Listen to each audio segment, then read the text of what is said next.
Oh, there we go. So this is the color.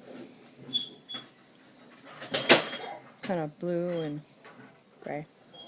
Uh-oh. Don't know how long I'll be able to knit. I'm doing the flap. Maybe I should show you.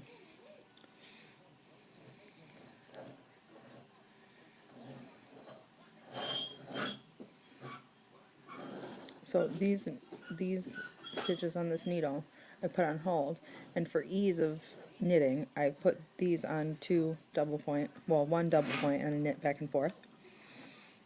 That's the flap.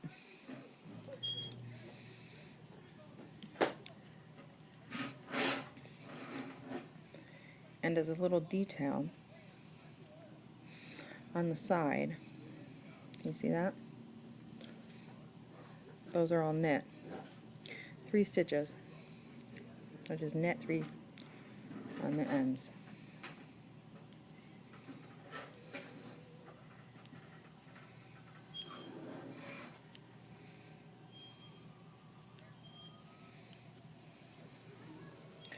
So you just knit. So you just knit down and purl back.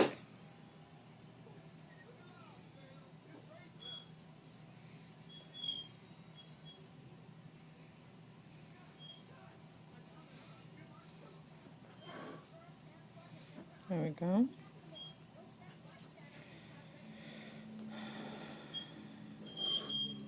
So the lace socks that I said I didn't know how to do the lace pattern anymore.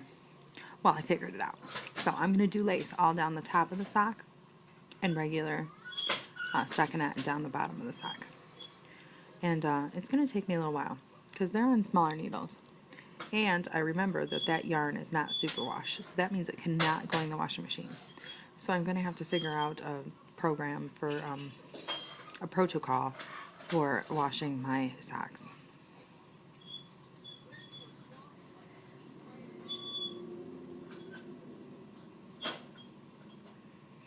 That's going to be something special.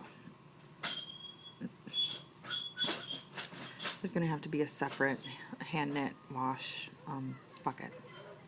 You can see the phone see the camera in the reflection of my glasses.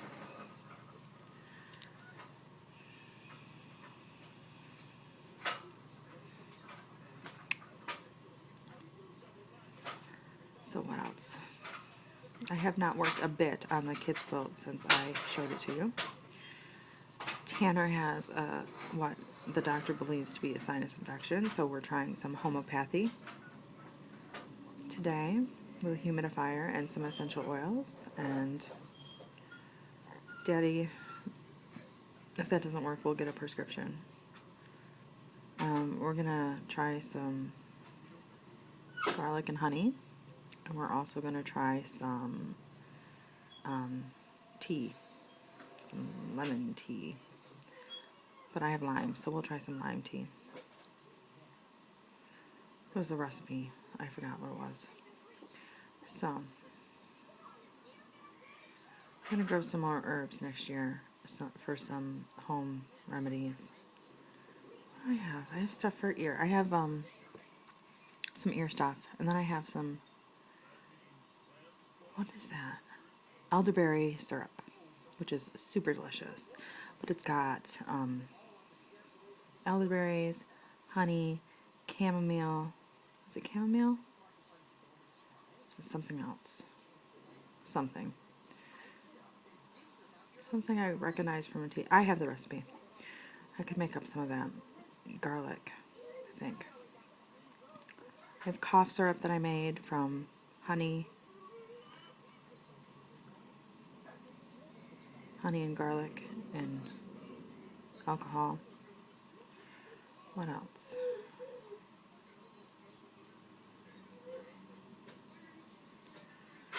I see people, oh, I'm doing this wrong. Tink. I did it wrong. I knit when I should have purled. Tink. Tink. Tink. Taking her back out. taking it back out 1 stitch at a time is called tinking. Tink. And what we did the other day when I took all the stitches off the needle, well, when I cut the toe and just ripped it out, ribbit, ribbit, ribbit, ripped it, ripped it, ripped it, that's called frogging.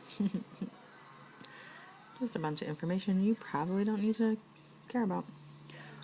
Knitting lingo, terminology, so you can sound smart while you knit. You have to be smart to knit. I mean, there's math that's involved in knitting. You have to be able to read.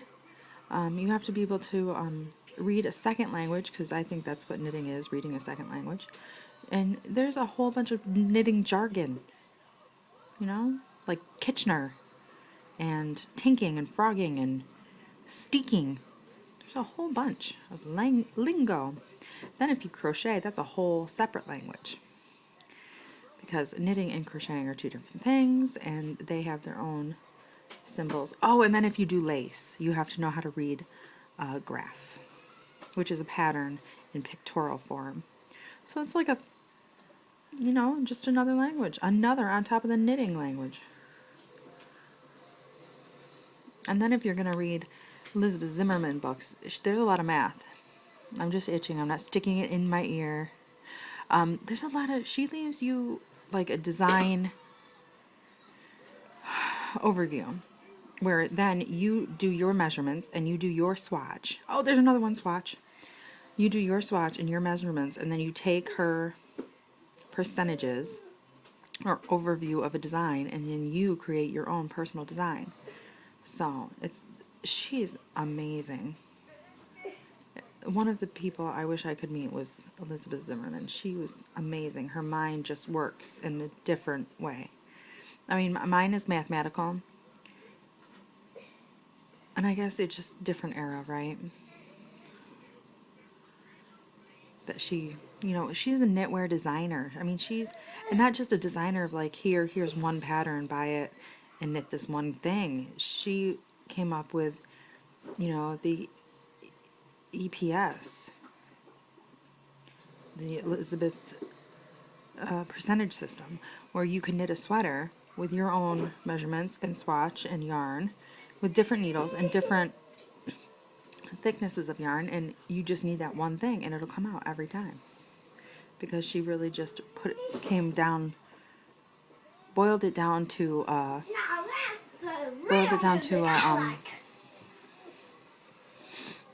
overview, a formula of a pattern. Now it's dangerous.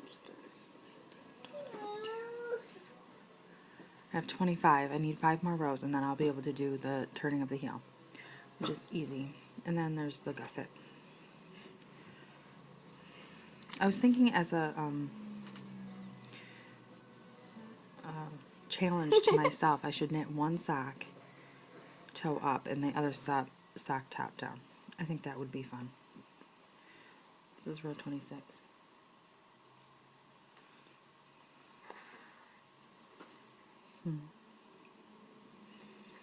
Tyler, please don't blow on me. What the hell? So we're trying to get better, and we're trying to treat this sinus infection and prevent anybody else from getting sick. I know sinus infections aren't really communicable. Try to keep everybody healthy.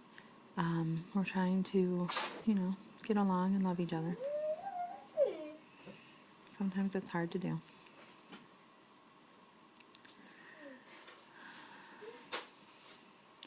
So I think for my birthday, I'm going to ask for a new camera. I just want to try something new out. I mean, I have the GoPro, but there's no screen on the GoPro. You just kind of point it and hope. Which I've taken videos and I've taken pictures, and they've been too far away, so those have been ruined. Okay, hold on.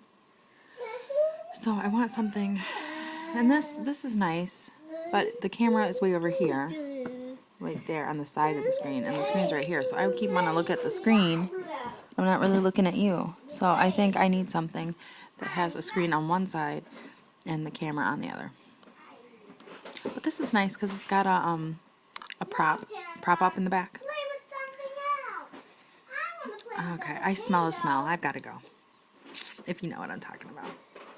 I love you. Bye-bye.